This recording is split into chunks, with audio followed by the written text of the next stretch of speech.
Serangan teroris kelompok kriminal bersenjata di Papua kembali memakan korban jiwa. Seorang prajurit TNI Pratu Ide Bagus Putu Suarman gugur diserang teroris saat bertugas mengawal proses evakuasi jasad salah satu tenaga kesehatan di distrik Kiriwok, Kabupaten Pegunungan Bintang, Papua. Prajurit TNI yang akrab disapa Gus Onti itu merupakan putra asal Kabupaten Jembrane, namun saat ini tinggal menetap bersama orang tuanya di Dusun Tungkul, Desa Hilir, Kecamatan Ngabang, Landak, Kalimantan Barat. Orang tua Gus Onti berasal dari Banjar Taman, Desa Batu Agung, Kecamatan Jembrane, Kabupaten Jembrane. Ide Bagus Kade Kartono yang merupakan paman Gus Onti saat ditemui di Jembrane Rabu 22 September menuturkan pertama kali mendengar kabar keponakannya meninggal dunia dari salah satu keluarga sepupunya. Gus Onti dikabarkan meninggal setelah ditembak KKB saat bertugas mengawal proses evakuasi jasad salah satu tenaga kesehatan di distrik Kiriwok, Kabupaten Pegunungan Bintang, Papua. Gus Kartono mengaku tidak memiliki firasat sama sekali akan kepergian keponakannya itu untuk selamanya. Namun hal berbeda dialami Desak Made Yasmini.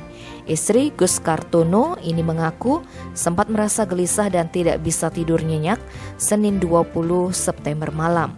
Keesokan paginya ketika hendak memasak, api tidak mau menyala. Dia merasa hal tersebut merupakan firasat akan terjadi sesuatu dan tiba-tiba dia mendengar kabar Gus Onti gugur.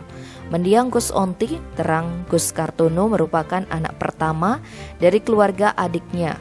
Pada tahun 1992 silam, Gus Kartono bersama adik kandungnya merantau ke Kalimantan Barat untuk bekerja di sebuah hotel di sana.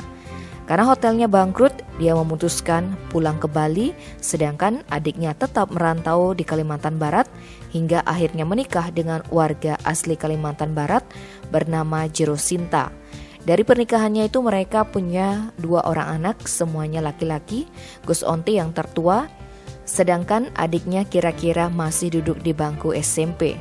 Setelah beberapa tahun menikah, adiknya itu bersama istri serta Gus Onti yang saat itu masih berumur 3 tahun sempat pulang ke Jembrane. Saat tinggal di Jembrane, Gus Onti diasuh oleh Desa Made Yasmini. Tidak sampai setahun di Jembrane, mereka memutuskan kembali merantau ke Kalimantan Barat hingga akhirnya memiliki rumah sendiri dan menetap di Kalimantan Barat.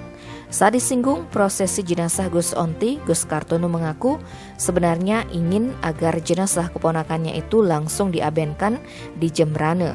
Namun dari koordinasi terakhir, adiknya tetap memilih untuk melakukan prosesi jenazah anaknya di Kalimantan Barat dan berencana menyusul dibuatkan upacara pengabenan di Jembrane. Tim Bali Express melaporkan.